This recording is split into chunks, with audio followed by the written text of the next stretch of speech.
Sir, you are so punctual. Good morning, namaste. Namaskar, sir. You are so punctual. So we have to. Yeah, actually, I have already started and have a trial with our expert. So she will going to join at 11:30 sharp. No, no But problem. we are just waiting No for the problem. participants. I So we have can I provided the can time for understand. 11:30.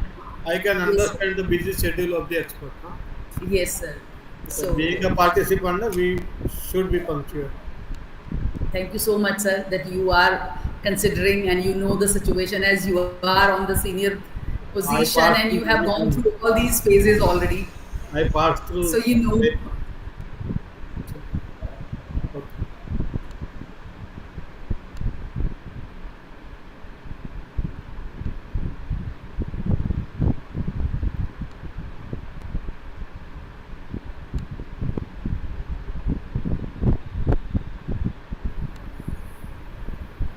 Is it working on Sunday, ma'am? We have on Sunday also. Sunday also. Okay. Hanji, Sunday also. I will join through phone. Okay. Thank you, sir.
Preeti Gupta. Preeti Gupta. Preeti, do you hear me?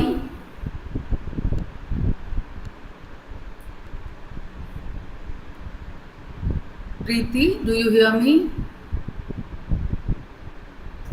Hello? Hello, Preeti. Yes, How are ma'am. you? Yeah, How are ma'am. you? I'm fine. Oh, I need to talk to you. Can you make me call in the evening? Yeah, definitely, sir. Yeah, sure. I need to talk to you. Thank you. Okay, ma'am.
Good morning, Manu ma'am.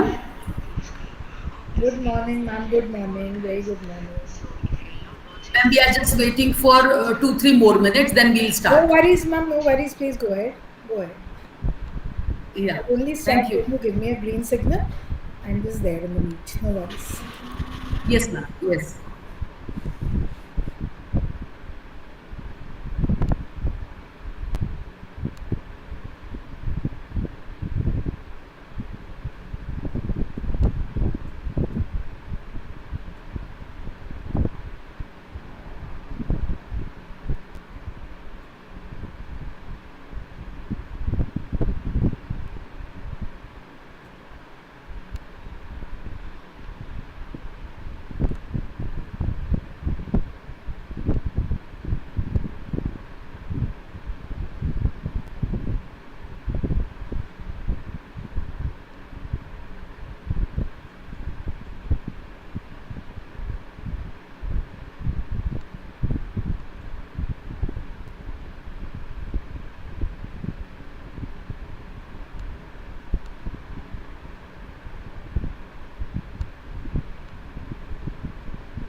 Sir screen की पहले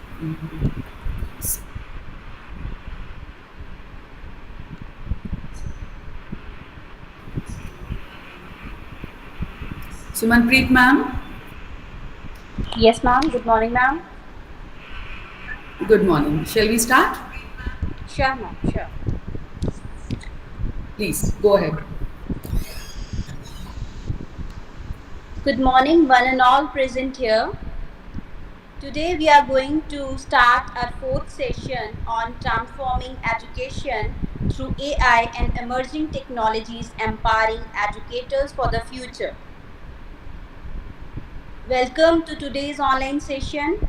We have the pleasure of hosting two esteemed speakers. Our first speaker is Dr. Manu Chadha ji, who will share her insights from 11:30 to 12:30. Following Dr. Manu Chadha ji's session, we have Veera Sivaratri ji, who will take the stage from 12:30 to 1:30 p.m. So let's begin with Dr. Manu Chadha ji's session. First of all, welcome Dr. Manu Chadha ma'am for today's online session. So, we are delighted to have you join us. As an associate professor at GHG Khalsa College, Gurusar, Sadhar, Ludhiana, your expertise and experience has undoubtedly enriched the academic environment. Additionally, your role as a research guide for PhD students and Punjab University, Chandigarh, and several other universities showcase your exceptional research acumen and mentorship. Your contribution to academia are truly commendable, and we are eager to benefit from your knowledge and insights. Before we proceed, I would like to request our respected principal, Dr. Rajni Gaurji, to welcome our esteemed guest, Dr. Manu Chadha ji, for today's online session. Ma'am, kindly welcome Dr. Manu Chadha's ma'am. Over to you, ma'am. Thank you. Thank you, Sumanpreet ma'am. A very good morning and a warm greetings to everyone present here. It is with immense pleasure and pride that I extend a very warm welcome to our esteemed guest and resource person for today's International Faculty Development Program, Dr. Manu Chadha. Ma'am is Associate Professor at GSG Khalsa College of Education, Gurusar, Sadhar, Ludhiana. Ma'am is a highly accomplished academician and seasoned teacher educator whose journey in the field of education began in 1999. With over 2 decades of rich academic and research experience, she stands as a pillar of excellence in teacher education and educational research. Currently, she is a recognized PhD Yes, research sir. guide with Punjab University, Chandigarh, कहाँ है? as well as with several other बस ठीक हूँ, reputed आप national बताओ कैसे हो? universities. आप आए हो? Under her table guidance, मैं morning में 15 पूछता हूँ, scholars have been मतलब awarded कि, PhD degrees presentation and तो आए 4 नहीं है, more मतलब क्या are हो गया? currently pursuing their अच्छा, लेट आए research हो, work. तबीयत ठीक है? In addition, she has supervised 7 MPhil and over 50 MAt आप आ dissertations, जाओ, कोडिया कॉलेज में आ जाओ ना। contributing immensely to the academic Lab में आ development जाओ, of यहीं future पे आ जाओ। educator and researchers. यहाँ पे Her ये चल scholarly रहा है, contribution YouTube live include streaming चल रहा है सर, आ जाओ ना 10 इधर। authored and co-authored books, 2 psychological tools, and numerous research publications in reputed national and international journals. She has successfully executed 4 research projects funded by the UGC in Punjab University, and her passion for research is reflected in every aspect of her academic work. Ma'am is also an active academic organizer, having convened several national and international conferences, seminars, and workshops, and has served as an editor of conference proceedings. She is frequently invited as a resource person for seminar and academic events across the country and beyond. Her keen interest in special education, comparative education, counseling, integration of new technology in teaching, learning, and project based learning makes her insights especially relevant in today's dynamic and educational landscape. She serves as an on editorial board of educational journals and magazines and is reviewer of PhD thesis, further underlining her commitment to maintain academic quality and rigor. A permanent member of several national, international, educational, and research bodies, Dr. Chadha exemplifies dedication to academic excellence and innovation. We are deeply honored to have you here with us virtually, ma'am, at Cordia College, and your presence is a source of inspiration, dedication to academic excellence for everyone, and we look forward to gaining from your vast experience and vision. Once again, I welcome you most warmly on behalf of the management, faculty members, students of Cordia Group of Educational Institutes, and as well as welcome to all the participants here as in professor, associate professor, assistant professor from different states and the different organizations. Welcome here, everyone, once again. Thank you. Over to you, Sumanpreet ma'am.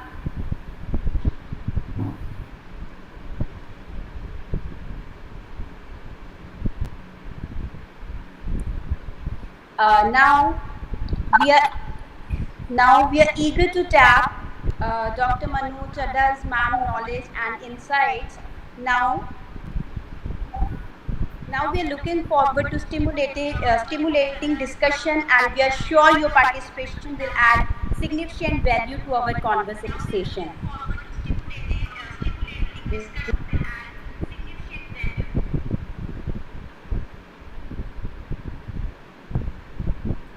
Session is over to you, ma'am, now.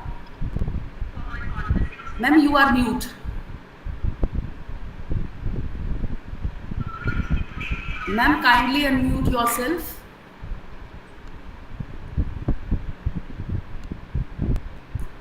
Yes. Thank you so much, ma'am. Thank you. Just 1 minute. Let me just share my screen and then we can start off. Sure.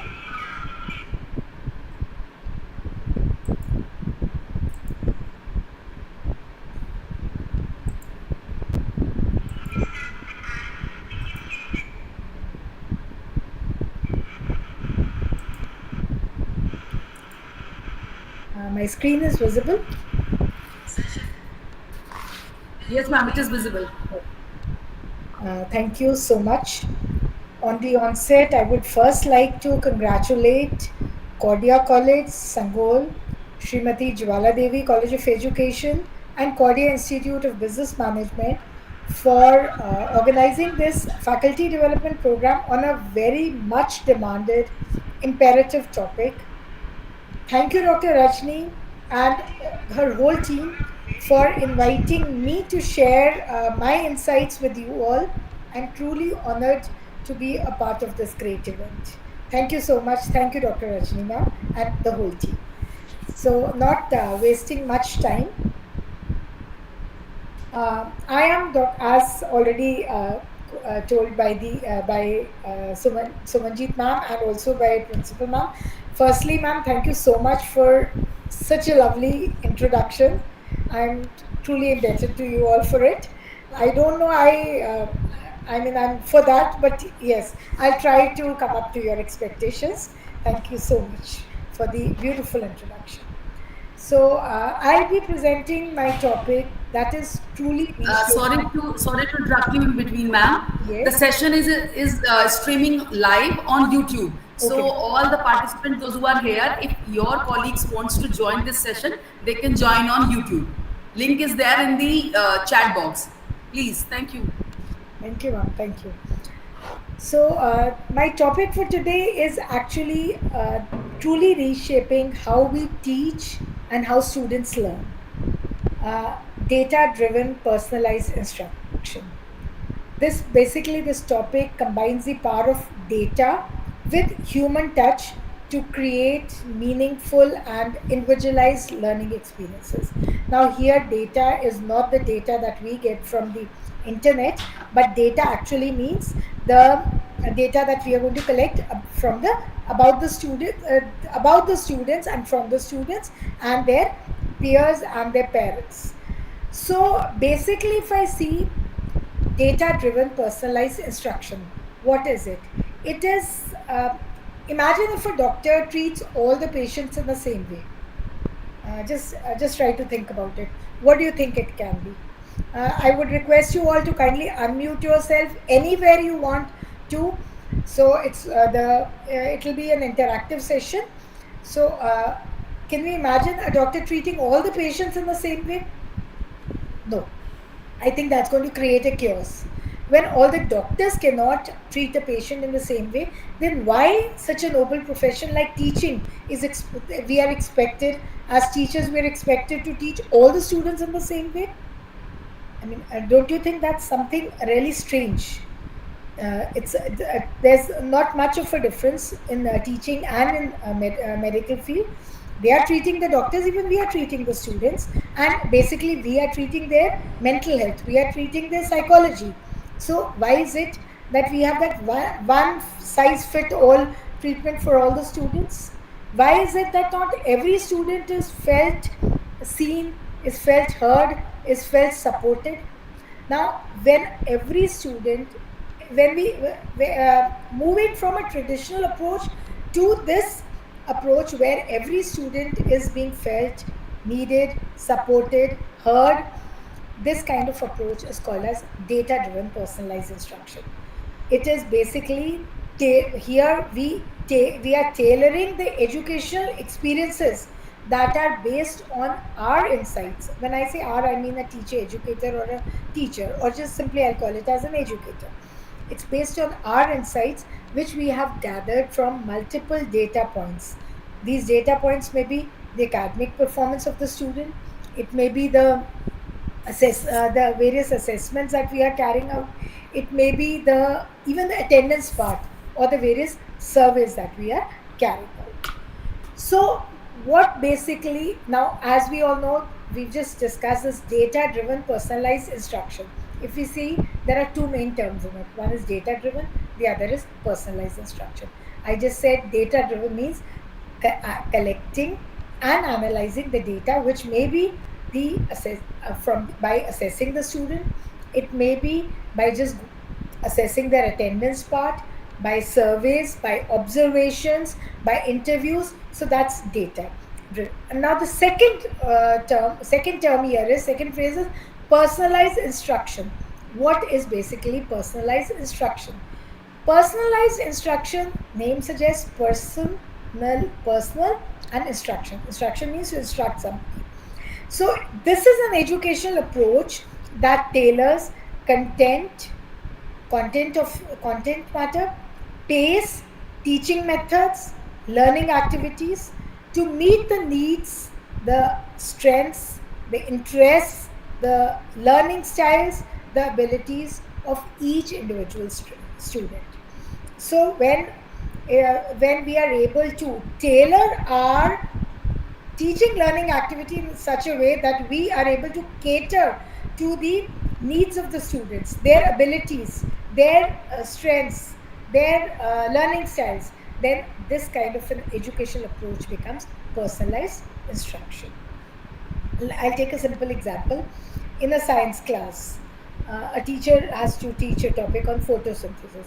Now, one student may watch a video related to that topic, that is photosynthesis. The other student may go for hands on experimentation, while the third may go for some kind of a research project. So, now what is it? Same topic being taught by three different styles, being taught in three different styles, in three different ways. That is based, I mean, it's either taught or it's learned. So the instruction process is based on learning style and the level of understanding. So this kind of educational approach is called as personalized instruction. So here in personalized instruction, basically, what is the importance of personalized instruction? Um, just in one phrase, I would like to say that we can put it this way, that personalized instruction does not mean that teaching very efficiently or teaching very effectively or being a very smart teacher. It actually means teaching with empathy. Empathy means you are stepping into the shoes of the students and realizing what is their need, what is their demand, what is their ability, how can they perceive the sub content matter that you have given to them. So it's not just teaching smarter, it's teaching with empathy. That's going to develop inquisitiveness in them, so resulting in increased engagement.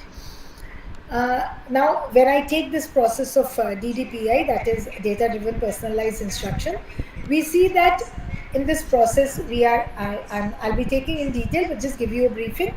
We'll be collecting the data, analyzing, and then planning accordingly. And while we are planning accordingly, this kind of instruction, personalized instruction, results in it's more it deals more with formative assessment, where we are intervening at every step. So this early intervention at every step is going to support the students more. It's going to prevent them from falling behind, and thus reducing the failure rate. And as I said, since students, it's going to in my point number 2, we said it's increase engagement. This increased engagement is going to boost the confidence of the students. As a result, they have more desire to learn, and this learning more is going to result in enhanced motivation. So basically, these are the benefits of personalized instruction. Keeping these benefits in mind, so we may conclude. Now, you all are educators, and you've been dealing with the students in your various schools, colleges, and all. We see that no two individuals are same. Even at home, a brother, sister, two brothers, two sisters, none of them are. I mean, they are not. They're not the same. So in this case, the we may conclude that we may just say that students have individual differences. They have their own. Every individual has its own strength, its own weakness. They have their own abilities. They have their own needs. So, in a nutshell, I'll say no, they are not the same, and they all differ. Since they have their own abilities, they have their own interests. They differ in their learning styles. They differ in their pace of learning. They differ in their needs. Some we see that they are able to grasp the concepts visually, Some are able to grasp through hands-on experiment. Some are able to grasp by hearing. Yeah? So there are different ways. So then some learn very quickly, some take time in learning, some want repetition, time and again repetition.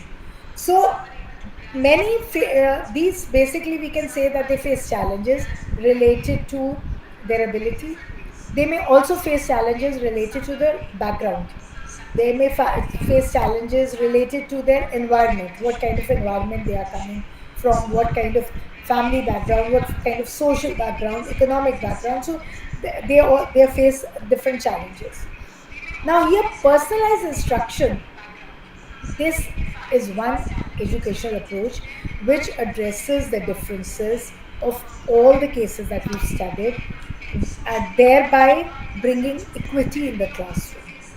This is, we all know that when we study even special education or we study the education, we see that this is the era of inclusiveness. Schools and colleges are motivated to include all kinds of students with some kind of parameters they are being measured on, and they are every child is allowed to take admission in the normal schools because it's inclusion. So personalized instruction addresses these differences with inclusivity, offering every learner a fair chance to succeed. So as I said, it is going to, it basically, I'll say personalized instruction is going to bring it's going to bring equity in the classroom. Now, so I hope I'm able to clarify what is personalized instruction. So it's an educational approach where we are catering to the different needs of the students, different abilities of the students. When I say needs and abilities, it may be positive, it may be negative. We may have students who are at the basic level. We may have students who are at the who हाँ may be sir. excelling. So हाँ we जी are going to sir, use good morning sir different जी. strategies for बोलो. different on the basis of the ability grouping. So now coming to data-driven instruction. Now, what is basically this data-driven paramedical he instruction? लिख सकते हैं. As I said, data-driven हाँ. instruction basically involves collecting data, analyzing the student data, and this analysis of the student data may be पूरा on the he sir basis of लिखना their पड़ेगा क्योंकि performance, हमारे जो it may be on the madam basis है of ना their उनका behavior, it वो may be on lab the की basis जगह ना of वहाँ other relevant लेबोरेटरी कर factors देना. that is going to make the lab. that is going to help the educator हाँ हाँ in हाँ. taking some decisions. So this data can be through इसका assessment, which BSc may be MLS हो formative जाएगा. assessment, it may be summative assessment, हाँ, it may be BSc MLS, diagnostic BSc assessment, RMIT it may be through और BSc observations, OTT. it may be through interactions. These interactions may be peer interactions, interaction with the peers, it may be interaction with the parents. So different kinds of different modes to collect data, analyze the data, and the analyzed data ETT में is जो registration basically, this is fees the होता है second वो step that's called as insight generation. आपका By leveraging मतलब these पहले क्या होता है ना insights, कि जो educators यूनिट या can एक personalize काउंसिल होता है instructions, उसके थ्रू वो identifying जितना फीस areas of डिसाइड करता है improvement, उसके तहत and provide मतलब ये होता timely है. intervention to support student success. So, four steps here: ETT data training. collection, and insight generation means data analysis, followed by, on the basis of analysis, we plan, and for planning we develop targeted उसके लिए instruction strategies, sir and मेरे on को the आप basis of those first अपना instruction time दो, मैं आपको strategies, बताता हूँ. these ईटीटी वाले instruction हैं. strategies are continuously tracked, मैं आपको बताता हूँ. continuously monitored. Progress monitoring okay means sir. they're okay okay sir. continuously tracked and monitored. It's not that we should track it continuously at regular intervals and not sporadically. So the fourth step is progress monitoring, where they are continuously tracked, and on the basis of it, it is evaluated. Adjustments are made, modifications are made, whatever changes are required, they are made. Now, when I say data-driven instruction, and as I said in the beginning, that we are now, what is the prerequisite? Prerequisite, or where is it that you need to be very sensitive, is about collecting data. That's most important. If you have not collected the data, means you have not collected information about your students, if that has not been collected correctly, or has not been collected up to the mark, then the rest of the steps will go haywire. So why is it, what when you're analyzing these standard test scores, the standard test scores, you what is required is, as an educator, as a teacher, as an educator, you need to identify patterns, trends that highlight that where are the students excelling, or where the students are struggling. I'll just 1 minute. Am I clear? Am I okay with this language, or do you want me to be bilingual? Let me know. Is it okay? The language part is okay? Yes, ma'am, it is absolutely fine. Okay, okay. I mean, I But hope ma'am, I I. just want to say one thing. Uh-huh. From the three dot section, you have take it as open picture in picture, and That's because of okay. that only one of another screen is also visible here, and your slide is partially hidden behind it. Okay. So, 1 minute. So, how do I You can cross share it it? again. You can share it again. Is it Now it okay is now? completely visible, Okay. ma'am. Perfect. Perfect. Acha, right. So now, as I said, when we are analyzing the standardized test scores, we are able to identify the patterns and the trends that highlight the which areas the students are doing well, which areas they are lagging behind, which areas they are struggling. So, this information will allow the teacher to tailor their instruction. It will allow the teacher to address to specific areas of weakness, or provide enrichment opportunities in areas where they are excelling. Because see, where they are weak, we need to give them support. But where they are excelling, where they are excelling, we need to give them some kind of enrichment activities where they can do better. Now, by analyzing the results of these formative assessments, educators can identify the misconceptions. As I said, it's very important that you collect data, analyze uh, regularly, frequently, and very regularly. So, this will help in identifying the misconceptions and adjust to instruction strategies. Thereby, this kind of intervention will help all the students to be on track as per their ability. Then, as I said, we can even collect data through their attendance. Now, those students who are coming regular to college or school, that gives you a very good idea that yes, there is enhanced student engagement. They like the content matter. They like the teaching strategy is up to their mark. That is why they are coming regular. If a student is often absent, this attendance gives you a very good idea that it is basically, you will get to the student who is struggling with their attendance issues, who's not able to come. It means that that student is not satisfied with the strategy, the teaching strategy you are adopting. It means that that kind of a student needs some additional support. So even attendance, monitoring attendance is also one very good mode of collecting data about the student. This will help you in knowing that yes, your strategy is okay, or the students need more engagement, they need more attention.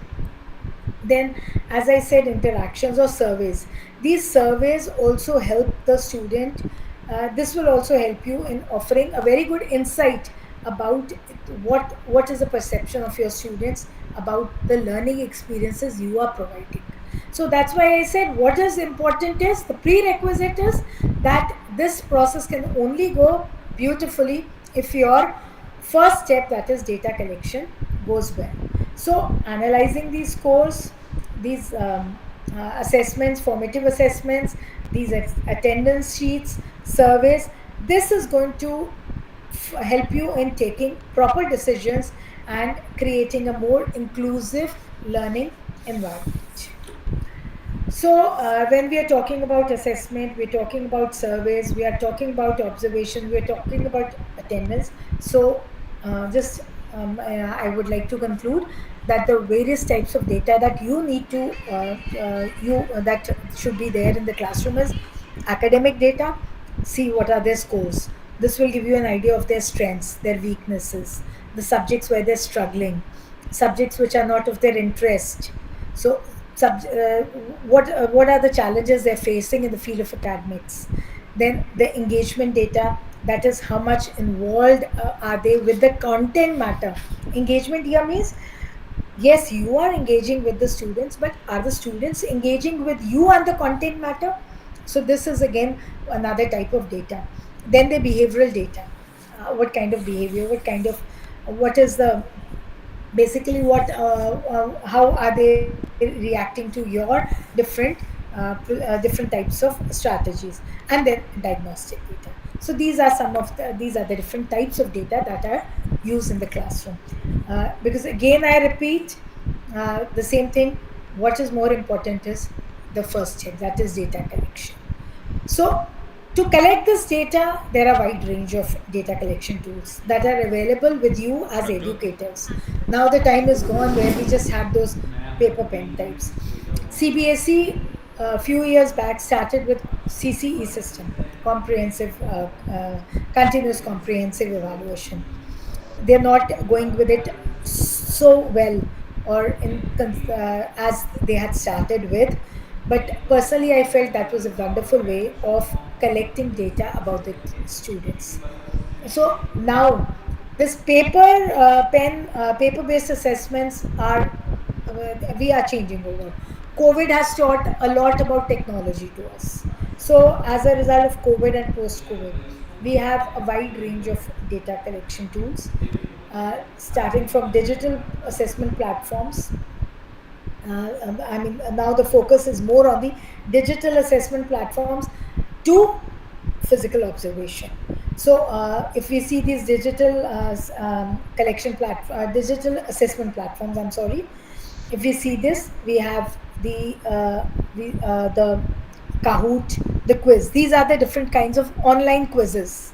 These are different kinds of on they can be used to assess the students. They are they are basically game based, so they are of enjoyment to the students. I don't know how many of you have used, but if we see Kahoot is a game based learning, and it involves quizzes. Quizzes is basically self-paced quiz. So that's basic difference. Then we have another which is called as Nearpod. That's also another kind of quiz. This is basically interactive lessons which are embedded with videos, with quizzes, and with polls. So these are this is one digital assessment tool. Then we have learning management system, LMS. We are all Most all of us are using it in our colleges, Moodle or the Canva. The Moodle, this LMS will help the educators to manage and track the students' progress. We use that. I am personally using it in my college to assign and grade assignments, to track the attendance of the students, in online when we are taking some online course, and also to communicate with the students and the parents. Then this Google Classrooms and Google Forms, we are all using it often. So Google Classrooms, Google Forms, this is another, Google Sheets, Excel. And so all these two, and very important, which almost all the schools these days are using the AI based platforms.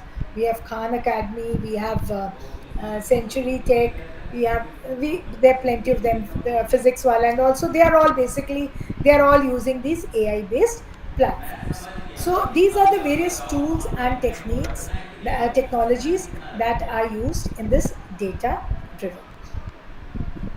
Now you have how as an educator, now see, you've collected the data, you know, you're well aware of the tools and technology that you can that can be used.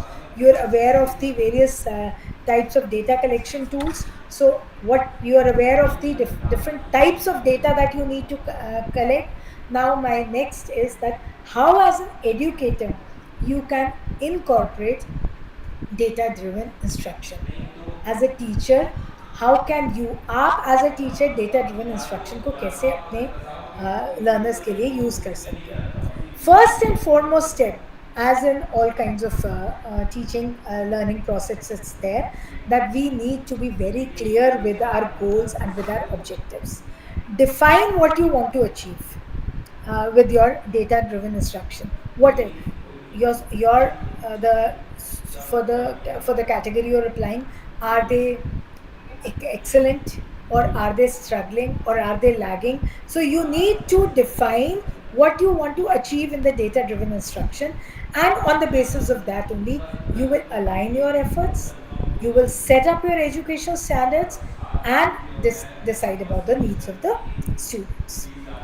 Once you are clear with the goals and objectives, on that basis utilize the various data collection methods that I have already taken up in my last slide to gather relevant information about the performance of the student and their progress. Data has been collected, now analyze the data. The third step, analyze the data to identify the patterns, the trends, the areas of improvement, and use these insights, apply these insights. The third step, interpret and apply insights. Use these insights in your instructional practices and personalized learning experiences. Like for example, your your learner is lagging behind, give him or her additional support. Your learner is excellent, give him some kind of enrichment activity, or give little support and start off with scaffolding. So on apply insights on the basis of the trends that you have analyzed, the patterns that you have analyzed in through your through the data that you have collected. And then last step, track progress and adjust strategies. That is, again, continuously monitor your students' progress, adjust your teaching strategies accordingly. Please don't wait till the end. At end, you take the final recapitulation and then you finally decide, oh, they have not followed, say, 80%. No, big continuously at every step. That is why very important in all the assessments is the formative assessment. Continuous, frequent, regular monitoring is required, so that as an educator it helps you also, it's helpful for you also, that you can adjust your strategies, your teaching plans, your teaching strategies accordingly. That is why I said regularly reevaluate your methods, your method of teaching, so that you know that yes, it is aligning with the evolving needs of your students, or you need to make some changes. So I'll just take one example, as I'll again link up with the previous example only, as I said about photosynthesis. Now you collect the data, and your goal and objective that you have established is that you're taking up the topic of photosynthesis, and you want all your students to have full mastery of that topic. So you collect the data, and your data shows that 30% of the students, 30 to 40% of the students have misunderstood the term photosynthesis. They have not clearly understood the topic photosynthesis. You were in the beginning, and you analyze that around, you can say 20 to 30% of the students do not have a clear understanding of the topic photosynthesis. So now what do you analyze? You analyze and you find out that the students are actually confusing two terms, chlorophyll and chloroplast. They are confused with these two terms. So here you've analyzed, and now comes your third step, third and the fourth, where you plan, and you have a number of resources with you. That's what you need to have, because you are an educator. So number of resources with you, and through those resources you find out that your class consists of two kinds of students. One is the basic, and the other is students who are who are a little who are excelling over them. That is advanced category. So you play a video for the basics, and for the that help, and allow them through simulations. So what is it? You're planning. And planning, and then what you're doing is acting upon. Here you are, I said you, as per your the needs of the students, as per the abilities of the student, you are going to develop the tasks. And these kinds of tasks, since we have different groups, and we are targeting them, so you're going to develop targeted tasks. And on for that, besides these tasks, this is again, as we all know, besides technology, this is an era of artificial intelligence also. And we have number of artificial intelligence tutors with us, who will side by side keep giving good feedback. You are one a real intelligent person to take feedback, but besides that, AI tutors can also help you in taking real time feedback. And now, next day, come back, take a quiz. It may be through Quizzy, it may be through Kahoot. Take a quiz to measure the impact that your topic, the techniques, the strategies you adopted, were they fruitful or not. So this is how you as a teacher can incorporate data driven instruction. So basically, this is what I wanted to tell you. I'll just conclude this. I'll just summarize it again. Uh, we know that we have different group of students coming to us, and it our teaching actually depends on the needs of all our students. It effective teaching is only when we are able to cater to the needs of all the students, when we are able to adapt to the needs of, or adapt, I said, adapt to the needs of all the students by adopting very efficient strategies. So with the vast amount of data that is available to you, now it is for you to know that how to use this instruction so as to result in the success of the students. So uh, can you unmute yourself and just tell me that since it had been wonderful if we were there in the physical mode, but however, in this virtual mode also we can always interact. So, as a teacher, what are the various challenges that you face in the classrooms? As a teacher educator, what are the various challenges we all face in the classrooms?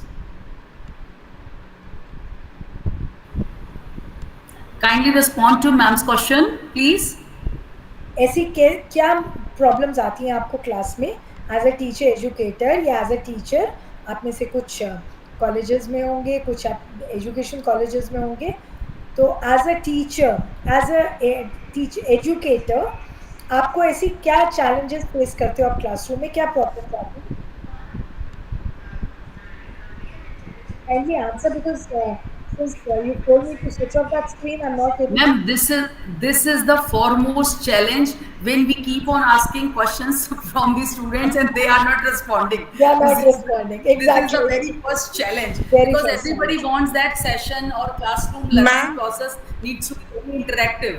Yes, yes, I fully agree. Okay. Then besides ma'am, that, can you hear me? yes, sure. Please go Ma'am, ahead. this is Nazia. So, Yes, ma'am, Sanjay, please. uh, like the basic challenge that like I personally as an educator face is lack of student motivation. Yes, Like lack of they are student. disinterested or they are unmotivated to learn, and Yes, then there are always some behavioral issues, yes, lack of discipline, yes, yes, especially when they are college students. yes. We cannot be so strict with them also, like we Okay, have to develop a connection with them. So at UG level, PG level, by the okay. time they reach PG level, still they are some kind of disciplined, but at UG level they are just They are not not. wanting. They think that there is a transition that has happened. They have come from school to college, so they have now suddenly Perfect, become very cool. perfect, perfect, And perfect. then, Yes. of course, there are communication barriers as well, ma'am. Okay, Because I have taught in different colleges from different states, so like they want to learn in their mother tongues, like especially like I exactly. am not from Punjab. I have taught colleges in Punjab, so like they want the medium of instruction to be in as per the Punjabi only, which mother tongue. Yes, yeah, yes. which as a teacher I don't know. So there are such kind of issues I have faced, like, and they are recurrent in every organization. I Okay, believe. okay, perfect, perfect. So basically, pointing out all these, we can say that students here are quite diverse in different ways. Diversity here may be on the basis, as you just said, they want you to teach in their mother tongue. So that is their learning need. That's their need. They are not understanding the language we are communicating in. So basically I can say that uh, any whatever you've said can be just put up in one phrase, that there's diversity in their needs, there's diversity in their abilities, that's diversity in their interests. Because if they're not motivated, some of them are, some of them are not. So diversity in their needs, abilities, strengths, their interests. Now, utilizing this data will help you to understand the strengths, the weaknesses, the learning styles of the students. Now, here, now just like now the question arises that this data driven instruction says that it is in our hands that we can tailor our instructions in such a way that we can meet their individual needs. Now, Nazia, please, I'm not trying to offend you, but just to what you said is that they want you to teach in Punjabi, but you are not able to here. Now, their need is to be taught in Punjabi. And now, how this GDPI is going to work here? You can put up a video or you can put up an audio in their mother tongue where you're explaining the topic that you have to explain. It can be put up in their mother tongue. That is what actually DDPI says. But But then what to do, ma'am, when the college also says only English is the medium of instruction? I uh, mean, like, in such a way, like, there is a dilemma at the part, like, we teachers are at the brunt of both the sides. I understand. I understand. That is why Rajini ma'am is already there, and I think she can convey it to most of the authorities also, that when DDPI says that we have to come to, then either they say, okay, then we are going to teach the way we are. But if we have to follow the current trends, what AI is saying, or what are the new transformations that education system wants, then we have to come to the level of the students by following some method or the other. This is what DDI is, that they are saying कि आप अपने content को, आप अपने instruction को इस तरह से टेलर करें, इस तरह से it's just like you are going to sew the dress according to them, not according to a general mode that it has to have two arms and a or the pant has to have two legs. If they want to wear a pant in one leg, we have to stitch that kind of a pant. That is what DDI says. Am I right?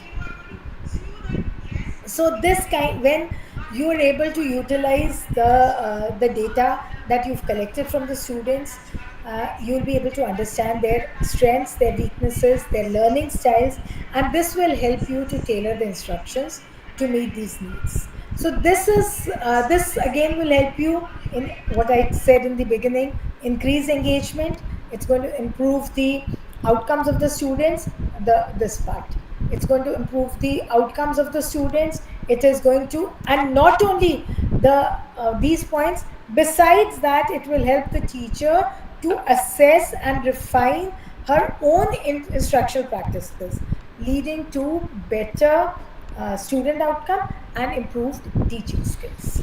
So for that, you need to collect and analyze relevant information, which we've already discussed: formative, summative, diagnostic, or assess student assignments, projects, written work.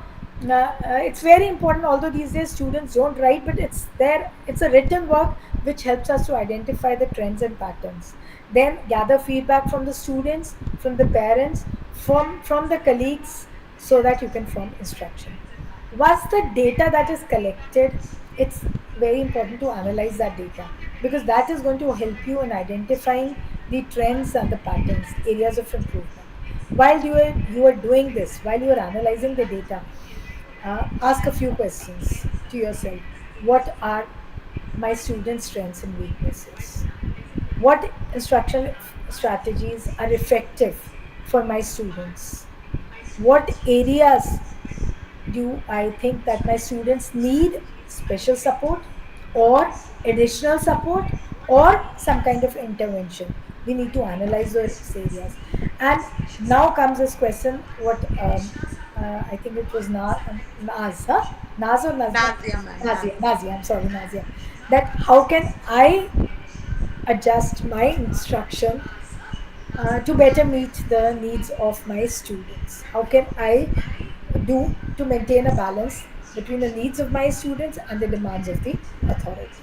So, this you have to decide for yourself for instruction insights. So, with the data in hand, now it is time to put it into action. And how you going to put it into action? You will be adjusting your instruction by either, as I said, providing additional support, some kind of special support, some kind of extension, or it can even be some kind of scaffolding.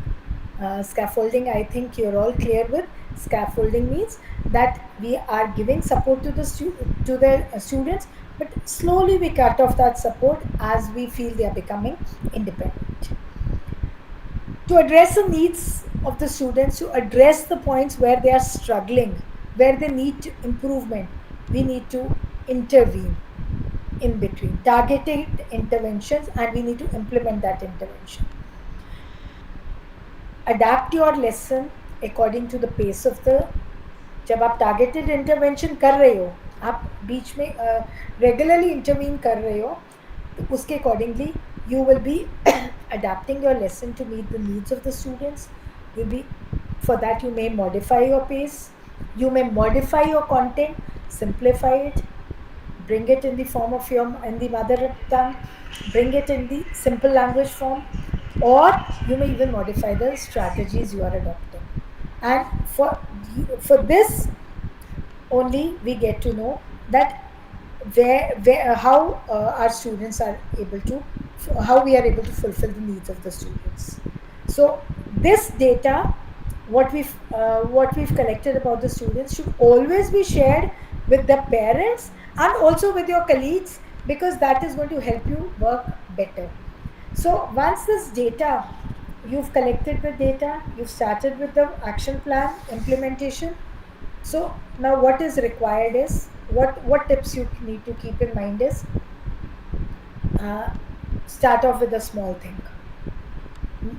Data जब collect कर रहे हो, तो don't keep collecting data from here and there about all the academic कर, उसको पहले तो, as I said in the beginning, academic, behavioral, उसको parts में divide करके begin with manageable amount of data. Don't have an overload of data that you expand it into so many sheets and then you don't know how to work upon it.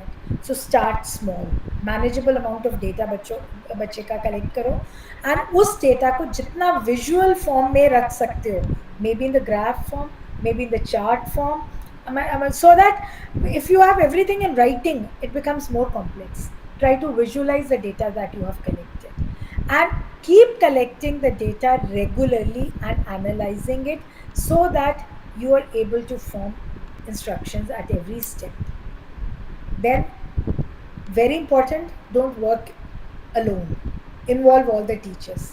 Collaboration जितनी ज़्यादा होगी teachers की, उतनी data की benchmarking better हो सकेगी. So एक colleagues के बीच में एक sharing वाली practice रखनी है. ये नहीं कि मुझे इस बच्चे के बारे में पता चल गया, I'm not telling it to the others. No, let it be, that's going to make your work, you'll be able to benchmark your data better. And then once you've collected the data, you've worked upon some a category of or a group of students, and you've done wonders in it. Celebrate that, because that is give it a, tell everybody, because that is going to give you a kind of motivation to work ahead. So this kind of data driven instruction, it's a powerful tool to drive students to success.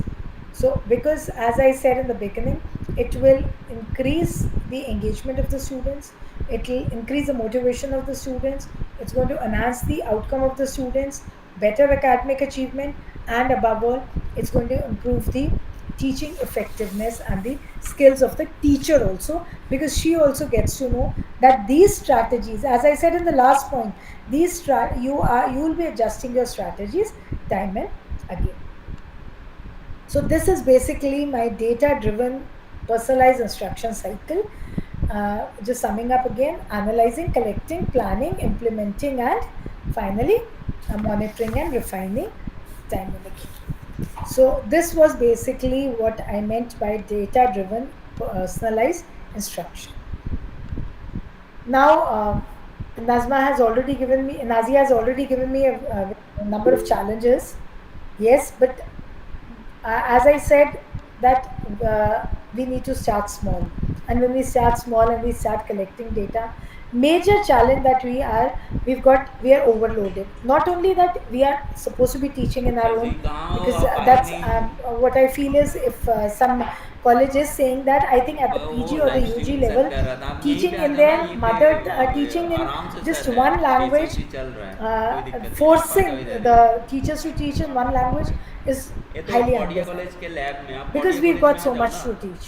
And we're not just there आगे as चलो just to uh throw जाओ the matter. We're not just vomiting our subject matter and the students are collecting it. We are actually developing a rapport with it. It's, education is not just giving the subject matter. We are more focusing on their holistic development, on their all-round development. So in that case, this DDPI time constraint is a very important challenge. There so much, क्योंकि exam जो होना है वो तो सारे syllabus में से होना है, तो उन्होंने ये नहीं देखना कि आपने उनकी ऑलराउंड डेवलपमेंट क्या की है एग्ज़ाम में, तो what score they have got. So time constraint is important. So for that, the solution is that time slots for planning, collecting data, analyzing data, integrating it into your routine teaching, that is required. Now, when it comes to technology, there's no end to technology. We during COVID, we got to know about Google Forms, Google Drive, Google Form, Google Sheet, and there was no end to it. Test moves, Kahoot, quiz, I mean portfolios. There's so much about it. So technology is increasing at a fast pace. We are running behind it, but we are not able to excel in everything. So always begin with user friendly tools. Firstly, I'll say go for free tools, conduct basic training sessions. Then, as I said, when you're collecting data, collect manageable data, because data becomes overloaded. And so that is why I said try putting it in visualized form. Use some graphs, use some pie charts, dashboards, किसी तरह का उसको visual form में रखें ताकि आपकी interpretation easy हो सके. Another challenge is lack of resources. So for lack of resources, again I'll say go for free tools, go for open sources, and one free and open source that you all have is you friends, you fellow educators. So collaboration with the fellow educators is very important. Share your data, share your thoughts and with them. That's really going to help you. So this is a very important solution to the challenge that you'll be facing. So now coming to the future of this data driven personalized instruction. Artificial intelligence is a boomerang these days. It's bombing over our heads like anything. Besides AI, we have another, that's ML, machine learning. So artificial intelligence and machine learning, it has to be integrated into this instruction. These technologies, what is it? Basically, as I said, you are collecting the data, you are analyzing it. So it is this AI and ML which will help you in automating the data that you have collected, analyzing it, detecting the learning patterns. It's just like जैसे हम ECG करवाते हैं तो हमारा heart beat का पता चलता है पैटर्न, EEG कराते हैं ब्रेन का वर्किंग का पता चलता है. इसी तरह ये जो AI एंड ML है, इसको हमको इंटीग्रेट करना पड़ेगा डेटा ड्रिवन इंस्ट्रक्शन में, which will help us in detecting the learning patterns. It will help us in knowing where the students are lagging, where they are struggling. So it will provide personalized recommendations for the educators, this is going to be of help to us.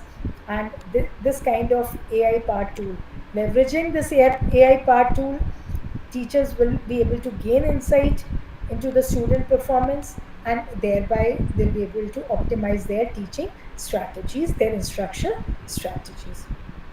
Another future trend is that all the at-risk students can be, and there can be intervention at an early stage. It's Ashok, not that at the end of the course we realize that they are good for nothing in this Ashok, course. So this kind this ये तो मैं Kodia college के lab DDPI में is uh going जाओ. to help us मैं in तुमको एक photo ही flagging भेज the रहा था. students at an early age आ जाओ, that मैं they यहीं are पे at risk, they are at the verge, or they are above it. ठीक. Then आ visual जाओ, reality, AR, VR, AR. आ जाओ. This is going to be important, and this will building data literacy skills. Chat GPT we are all using, staying up to date with latest technological advancements, participating in collaborative learning communities. This is another future trend of this GDPI, which will help us in content generation in the real time using these artificial words. So, friends, data driven personalized instruction is not just a trend, it's actually a transformation. It is going to empower all the teachers to reach every student and help students to take charge of their learning journey. So, friends, let's all use this power, not just to teach better, but to teach more humanely, more inclusively, and more effectively. So, with this, I wind up. I crossed 5 minutes. I'm very sorry, Rajni ma'am. I did not look at the clock. Sorry. No, ma'am, it's absolutely fine. As we know that we all are the teachers, and while delivering some content to our listeners, we always rowing in on like we are all sailing on a same boat. So hota hi hai aisa. So So, now I the session is open for question answer round, and if somebody wants to ask something or to clarify something, kindly ask. I stop sharing here and hand you. Kindly ask, or you can type your question in the chat box. Yes, yes. Now I have opened it, so you can ask you. Yeah, please, you can write in chat box or you can ask directly. Kindly go ahead. It is very easy to write in in the form as a suggestion. It should be more interactive. But how it can be interactive if we people do not interact? So in the suggestion, it is very awkward for me to read that session should be more interactive. How it can be interactive? To kindly But ask to make this session interactive. that again, the problem here, there are two issues here. Firstly, we are all in the virtual mode, and if even if you're asked something, you don't answer, or we're not able to. I'm not able to take your query, so that is one issue. Uh, Ma'am Vaishali has raised her hand. Hanji, Please, Vaishali, Vaishali, please go ahead. unmute yourself.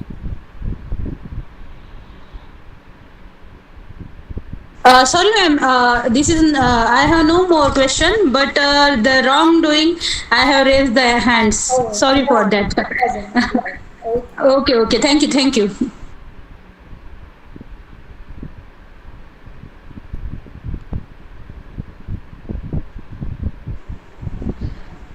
But one saying, ma'am, the session is very good and informative.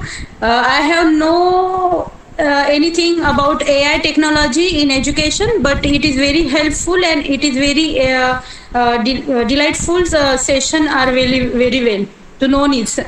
Thank you, Vishali. Thank you so much. Thank you, ma'am. Thank you, Vishali. Anyone else? Anyhow, ma'am, even if they need the presentation, I'll forward it to you. You can put it to them.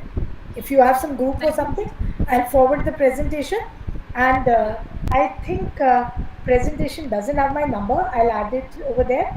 Or otherwise, you Right. share my number to them. Any query, not currently, they don't want to take currently, they can talk to me anytime. Yes, I'll surely, Dr. Sure, Kavita, ma'am. I'll just forward it to Rajni ma'am and she'll forward it to you in the group. I will Thank you, ma'am. definitely share the presentation provided by ma'am later on the WhatsApp group that we have prepared specifically for IFD. So we'll share. Yeah, I'll add my number also in it. Any issues, they can always call me anytime.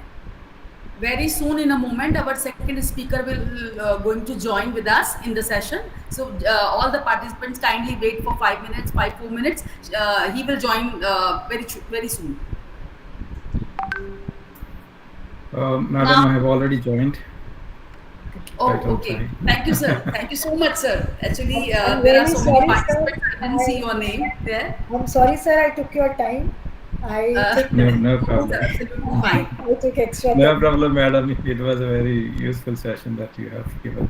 Thank you so much. Sumanpreet ma'am, kindly take over the session and Ma'am, I can yeah, leave? proceed. Yeah, sure. Okay. Thank you so much. Thank you. Thank you. Thank you, thank ma'am. you, ma'am, for the wonderful explanation and insightful sharing. Ma'am, your expertise and clarity have greatly enriched our understanding. Thank Thank you, you. ma'am. Thank you so much, ma'am. Thank you. Thank you. I also thank you, ma'am, and for the wonderful presentation and all the participants, those who are like present here virtually and are also motivating us to organize such sort of sessions. Thank you, ma'am. Thank you. Ma'am, one question, ma'am. Only Yes. for saying, can all session are sending of PDF for other means involving faculties, because here is sometime not seeing very well.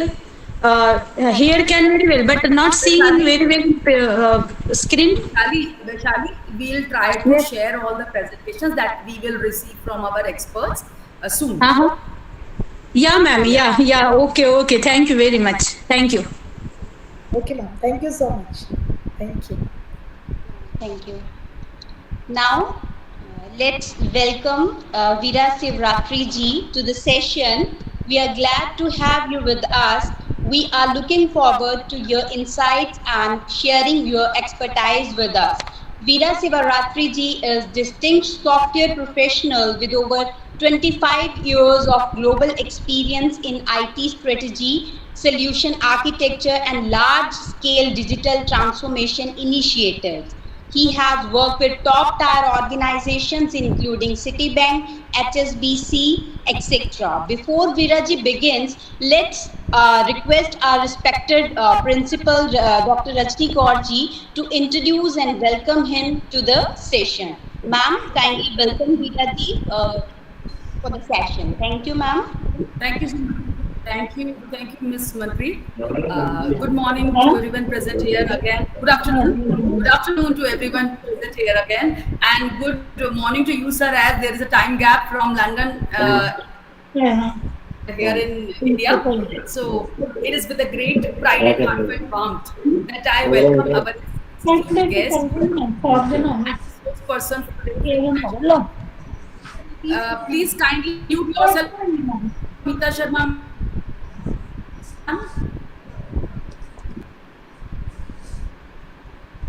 Kindly mute yourself, ma'am.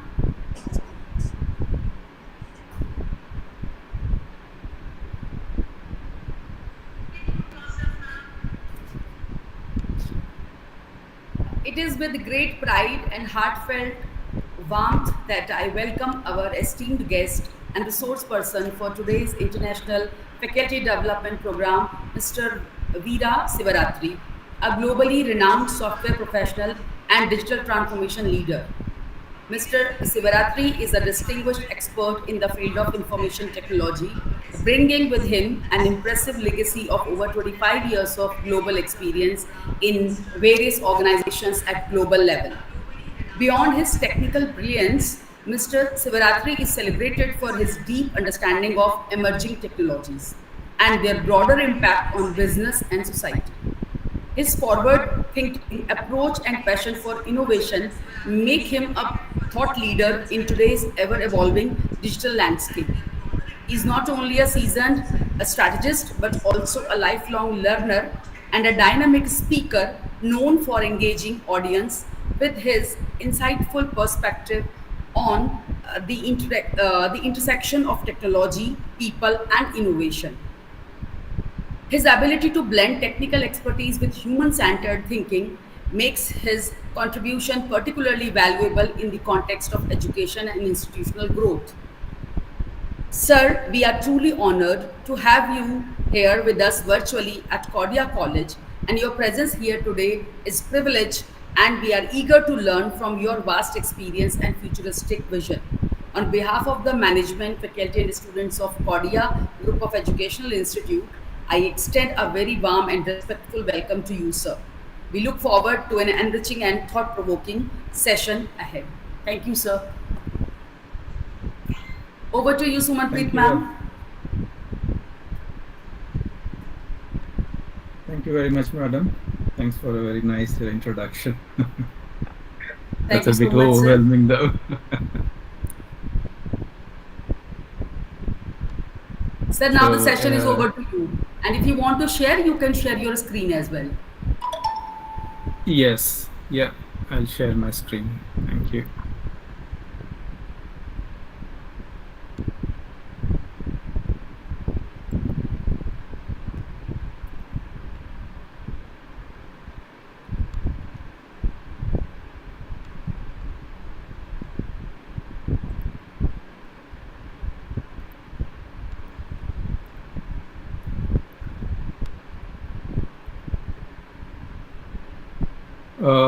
Can you see my screen? Yes, Veera. Yes, sir, it is. It is visible. Yes, sir.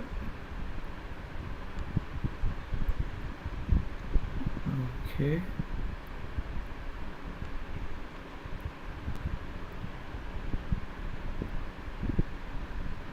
Well,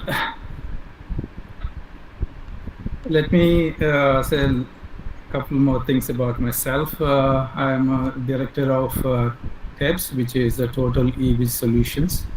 Our company is based in 7 different countries, headquartered in Singapore. We have offices in Australia, Thailand, Malaysia, India, UAE, and in UK. I'm also a chair of Media and Communications for an organization called GIO, which is a global Indian organization.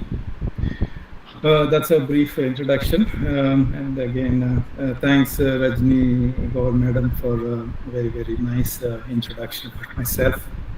Well, now, the topic that was given to me is AI-powered tools for modern pedagogy.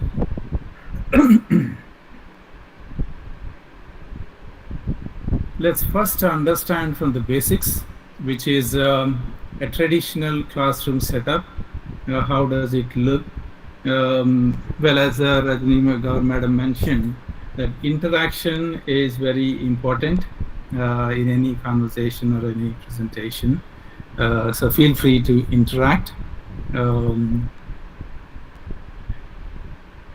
In the traditional classroom setup, in the setup where I was grown up, it's like this. The teacher writes on the blackboard or whiteboard. It's a one-way interaction all the time. Teachers talks and very little interaction from the students. That's been the style of the teaching setup. And one more problem in this kind of setup is that not all the students are at the same level. Some grasp things very quickly and some a bit slow. But the teaching mode, there's only one teacher and that teacher can have only one type of pace, one type of style. For some students who are a bit slow to grasp things, they feel exasperated about the pace, and students who are very good at grasping things quickly, they feel frustrated if the pace is slow. So these problems have been there in the traditional classroom setup, as we all may have experienced. When it comes to my own experience, where when I was studying intermediate, our maths teacher used to write the solution for a mathematical problem on the board, and I used to look at the solution that teacher is explaining and trying to grasp the solution. And but by the time I had to note it down, the teacher would erase the solution from the board. So I used to struggle with that. Every time the teacher writes a solution on the board, I have to give some time for myself to understand the solution. But before, and then when I start noting it down into my notebook, the teacher used to erase it from the board. I didn't have the chance to write it down. That's my own experience. Likewise, many different students may have different problems with the pace, the style of teaching. So these are all the different problems in traditional classroom setup. The characteristics of the traditional setup is it's a teacher-oriented, teacher-centric. Like teacher always gives a lecture one way, and the students are passive listeners. Very, very limited student interaction. The curriculum is always a static. It doesn't change that often.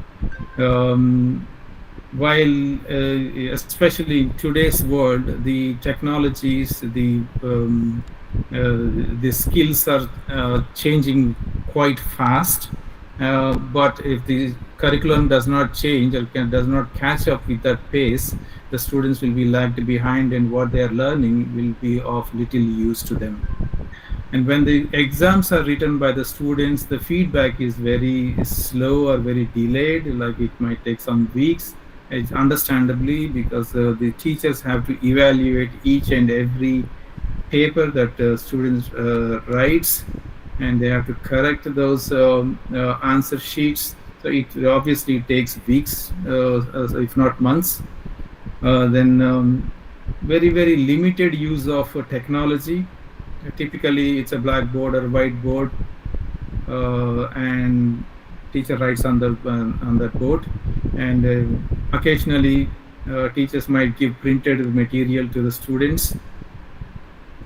The faculty also have challenges in this kind of setup. That one is they need to spend a lot of time giving the lectures and preparing the notes, planning for the lectures, then evaluating the answer sheets. So and having to deal with the diverse students, diverse types of students. Like one may be very good and the other one may not be that good. The language barriers, so some may be good at English and some may not be as good. So these are all the challenges in a typical classroom setup.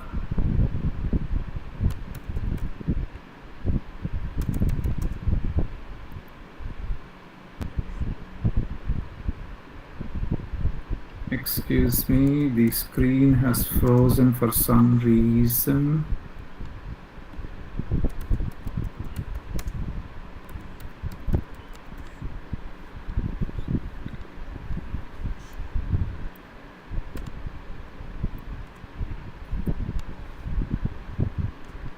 Well, I hope I'm still audible to you all. Yes, sir. Thank you. Well, and to make the things more complicated, nowadays the students are digital native students. That means they are born with mobile phones, tablets, laptops. So from the childhood itself, they have been used to this kind of various gadgets. And to complicate the things more, these students, as we have observed, we may have observed, use different types of gadgets at the same time. What it means is that their attention span is very, very reduced. Like in one of the studies conducted by Microsoft in 2015, They have evaluated the attention span of this generation is around 8 seconds only. So they cannot focus on one thing more than 8 seconds. That's research conducted by Microsoft. That's been a very, as you know, it's a big problem. If we cannot focus on one thing for a long enough duration, the depth, we cannot gain the in-depth knowledge of any subject. उसमें जो मैं content That's भेजा हुआ हूँ again, you may have उसके observed this बस kind of picture behavior को in status में ले the दो newer generation. And कुछ नहीं लिखना one of the बस reasons पिक्चर for को them, जाके स्टेटस में दे दो ताकि पता they चले get, कि I mean, कॉडिया भी this generation ये gets congratulation bored very quickly unless या तो वहाँ पे the स्टेटस में लिख दो medium through which the congratulations education is imparted is engaging, हाँ and it's a two-way engagement should be there. They should be continuously engaging them with the quizzes, polls, simulations, gamification, and if they want to understand something, they want to understand it right there and then. They cannot wait for tomorrow or day after. So if something is there, they want to learn right there. And the text-based learning has become boring for them, and they all the time they got used to the YouTube visuals and experiential learning, this kind of learning. So to meet all these demands, the faculty of today, we have to adapt to the newer trends and the demands. That's been a challenge for the current teachers. The modern day educational demands are like the students want personalized learning rather than group learning. So one lecture cannot be given to all the students at the same pace, because each one is at a different level, each one's interests are different, and each one likes of the medium are different. Some may like a text-based learning, some may like visual-based learning, some may like quizzes, some may like questions-based learning. So different modes or different types of learning are demanded by the current generation. These are all the challenges that today's teachers have to face. All the time students expect, like when they are playing games, all the time they are engaged with the two-way engagement. So they expect the same thing from the teachers.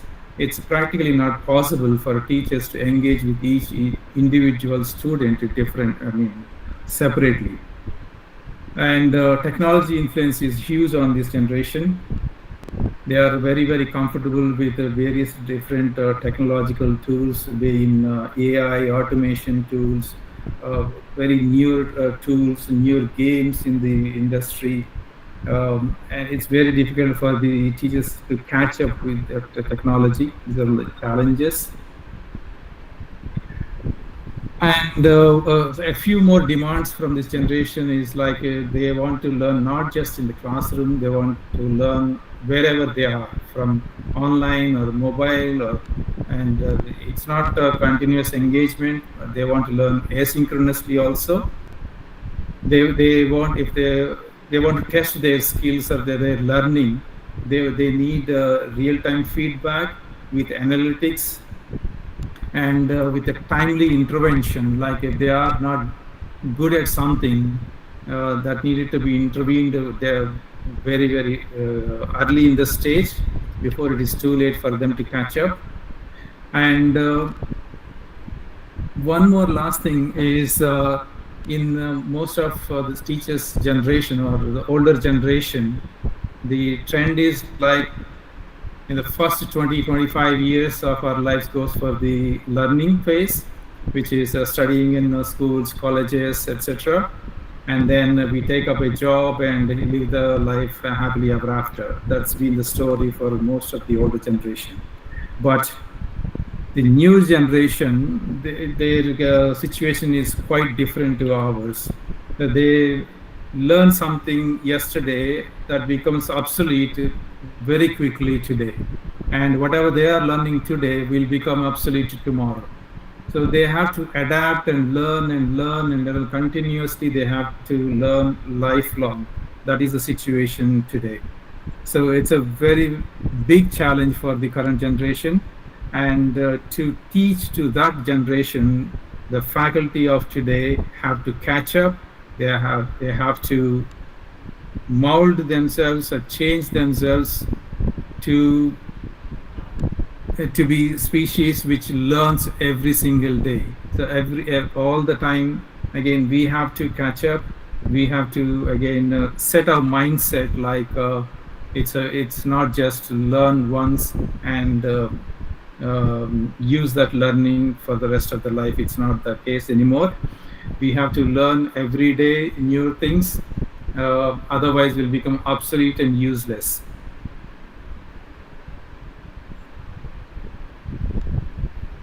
Well, with this new trend, which is AI tutors have come into the market, that is, the students are learning more from these AI tutors.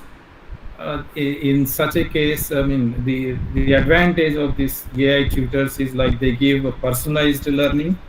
That means depending on the student's level, the pace, the depth of the knowledge, these AI tutors customize the learning journey for the student, and they are available 24/7.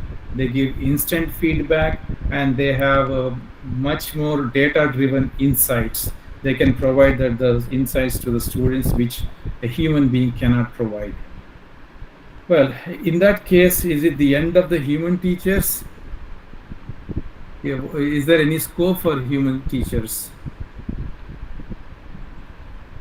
Now, as I mentioned, the current generation is very, very engaging. They expect engagement all the time. Otherwise, they get bored, they get distracted.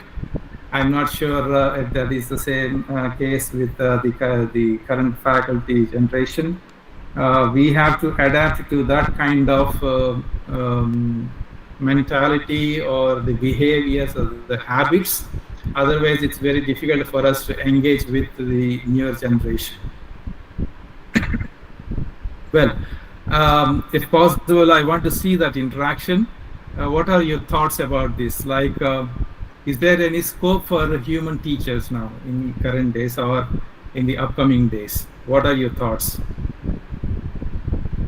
Can some of you share your thoughts?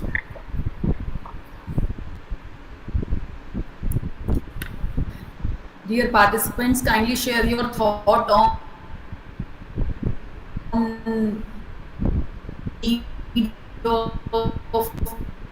of human teachers. Still, it is the need or not. We are the teachers. We need to say that whether we are required for the colleges or universities or not, or our place can be taken by robots or other mechanical devices. Please go ahead.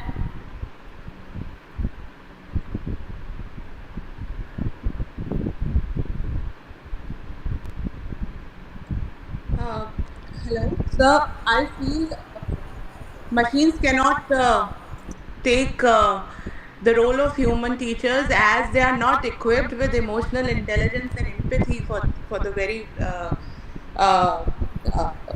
first matter. So Excellent, madam.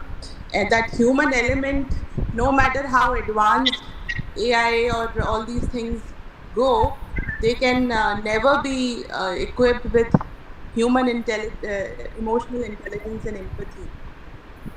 Excellent, madam. Thank you. Thanks for Namaste, sir. your feedback. Namaste, sir. Robot cannot Namaste. replace the classroom. I do believe in the university and colleges are the requirement forever. The robot or machines cannot replace the universities or the classrooms. Reason being, sir? What Pardon, is sir? the reason? What is the reason they cannot replace humans? Because for the development of the human being, certain environment is necessary, certain kind of which only university and colleges can provide. Not in you cannot be grown in the class, in your bedroom or in your drawing room or in your personal room with the uh, robots or technology.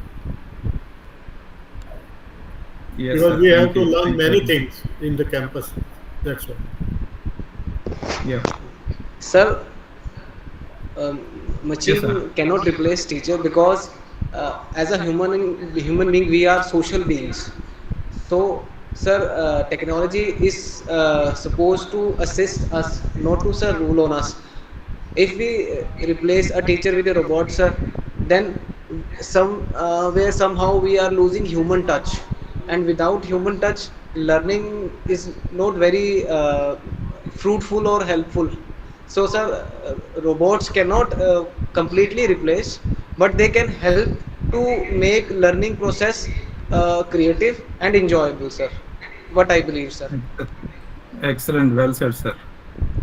Thank you. Anyone else want to chip in?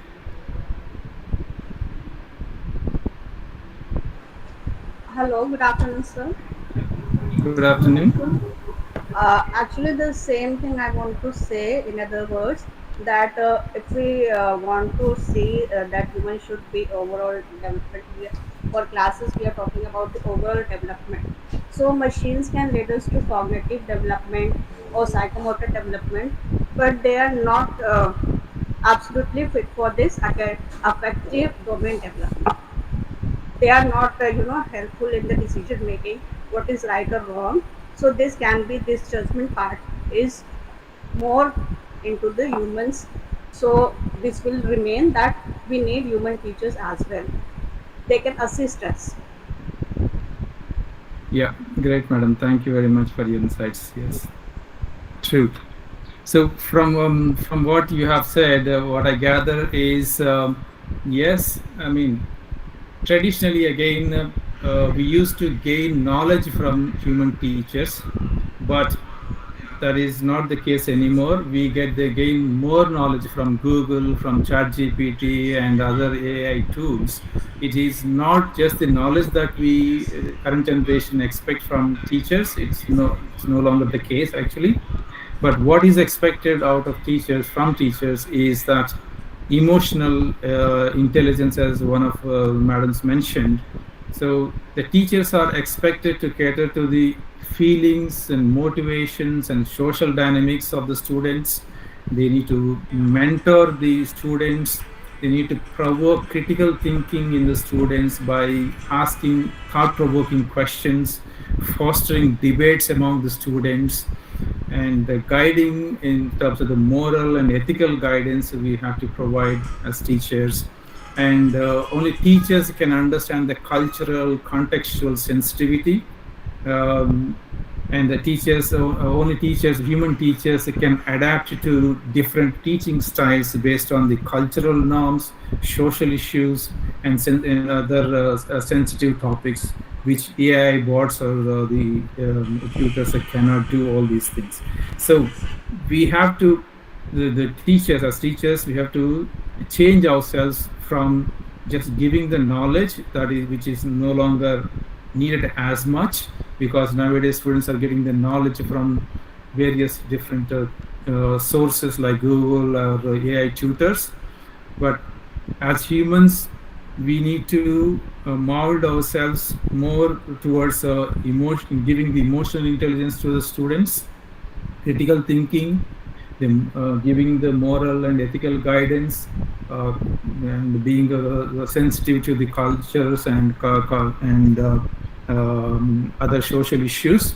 So this is the new role of the students in the current AI world. Thank you very much for your feedback. So the essence is human teachers plus AI will be equal to superpowered education, which is a big advantage for current generation students.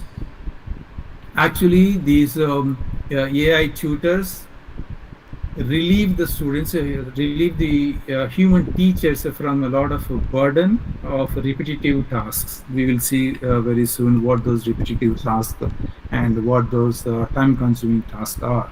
So we can delegate the time-consuming repetitive tasks to AI, tools, and we can use our energy in more sophisticated ways.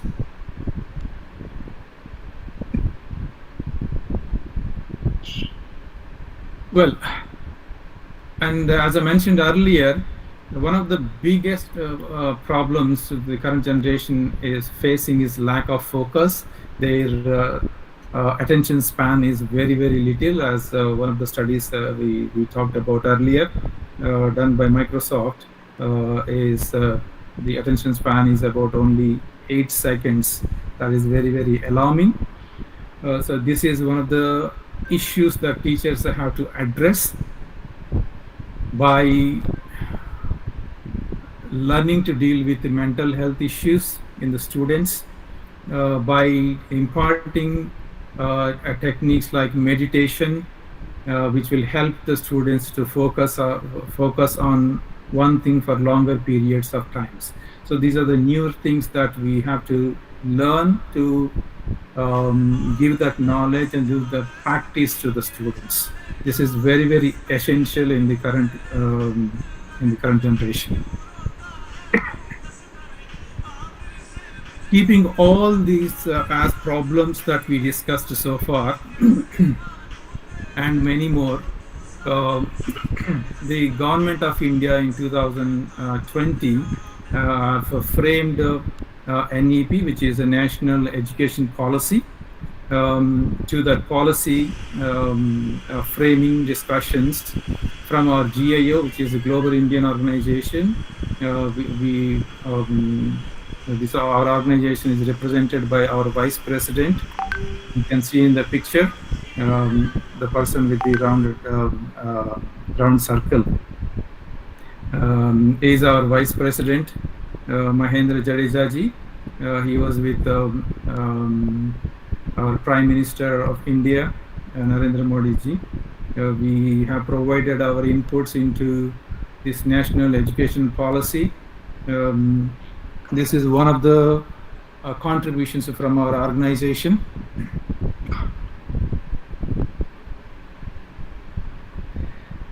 So what it means is the pedagogy or the teaching styles or the strategies and the methods of teaching have to change. What the teaching strategies involve is we have to plan, we have to deliver the planned lesson, we have to engage the students, we have to assess the level of the students, how they are progressing, etc. These are the components of pedagogy or the teaching methods. To assist with these different tasks involved in pedagogy, we have various different tools today available, which are powered by AI. Some of them are like EduAid.ai, Diffit, then ConMigo, EduSense is from our company, which is TEPS, Total EV Solutions. Yes, madam, is it okay if we run over by a few minutes? Otherwise, I'll cut short. No, sir, for sure. We have at least we have 18 minutes. Thank you very much. Thank you. So I'd like to give a small demo of one of the AI tools which teachers can utilize.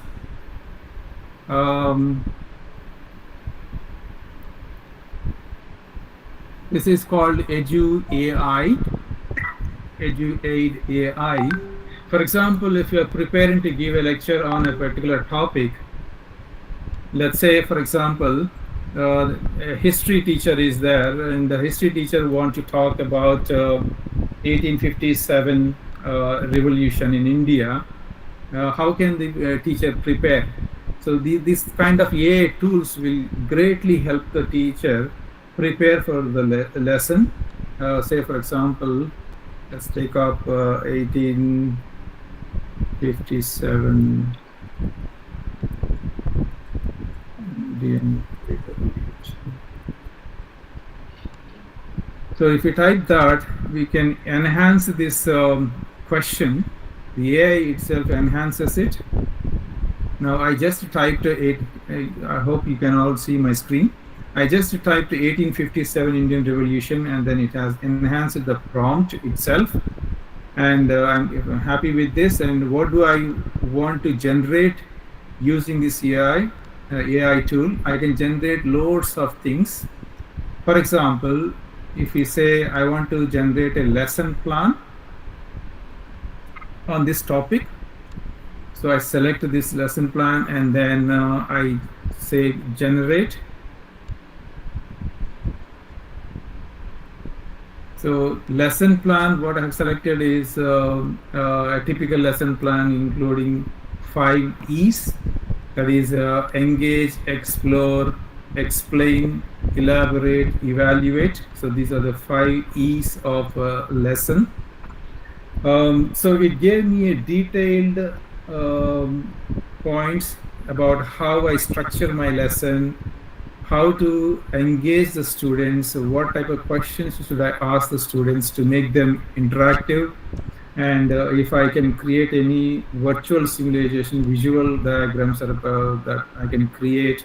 So all these kind of suggestions, all this is given by this tool very, very quickly.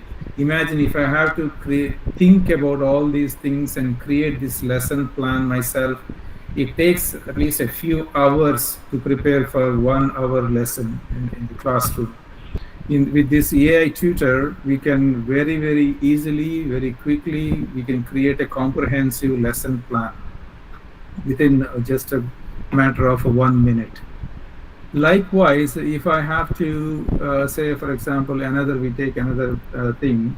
If I have to create some questions for the students, let's say, for example, on a different topic, if I am teaching a programming language for the students, let's say I'm teaching Python program. I have taught Python programming last week, and I want to test the students Python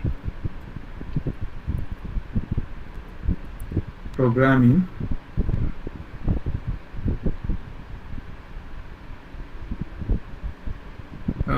What type of questions do I, okay, this is this.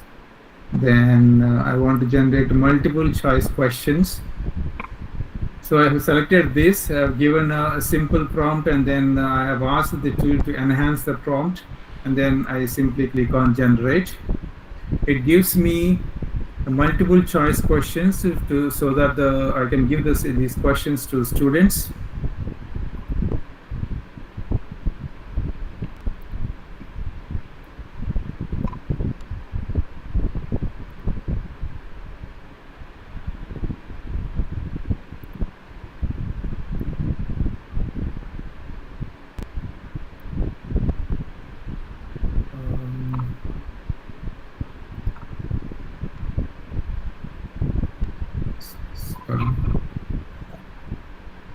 Yes, it's given here. So if you look at this, it has given us the multiple choice questions like this. Again, if I have to create all these questions myself, it will take a lot of time. So like this, and also we can select what the level of the students here. So is it for the students grade 9 to 10 or 11 to 12, or is it college students or adult learners or the professionals or the staff members? So I can select the level of the students here. So based on the level, the questions will be created, the lesson plans will be created. Likewise, as you can see on the screen, there are so many things I can generate here. I can generate presentations, I can generate practices for the students. I can create the group activities like debates and all around round robin discussions. So like this, we can create loads and loads of things. Similarly, there are other tools like say, for example, if I have to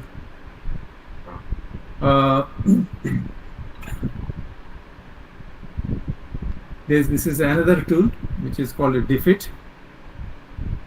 Say, for example, I want to teach, say, Newton's laws of motion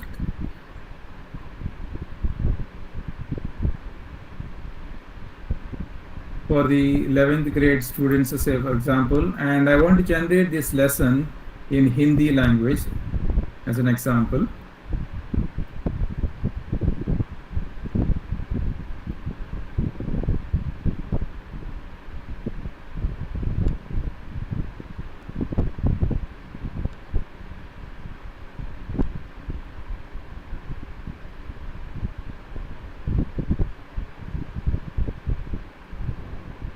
As we discussed earlier, students may be from different backgrounds, like from different languages. Some may be speaking Hindi, some may be speaking Telugu. So we can generate lessons and lesson plans and quizzes, the questions and short answer questions, likewise multiple choice questions, all of these sir आप things in आएंगे different languages like Hindi, Gujarati, Marathi, Telugu, Kannada, अच्छा आप Tamil. Office में ही हैं तो lunch कब करने चलना है You see, within just 1 minute or so, we can generate so many different things using these AI powered 2 बजे tools. के सर पहले So जाना we पड़ेगा can, as teachers, we can utilize all these different tools. And likewise, let's come back to our presentation.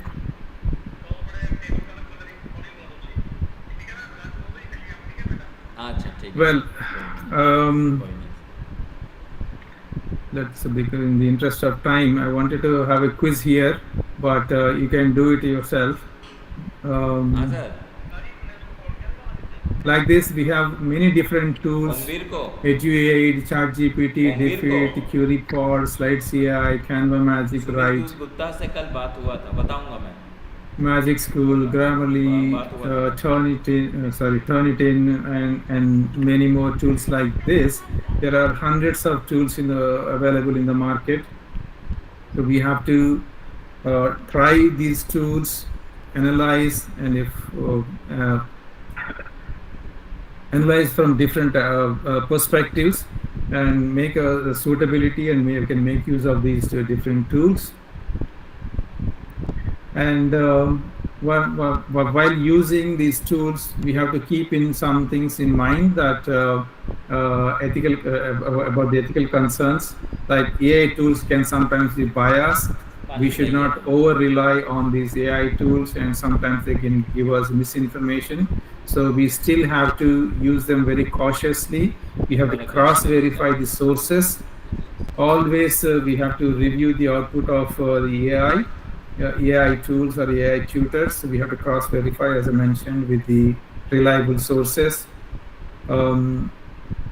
Teach students with the support of these AIs, but they cannot be used as a substitution for human teachers.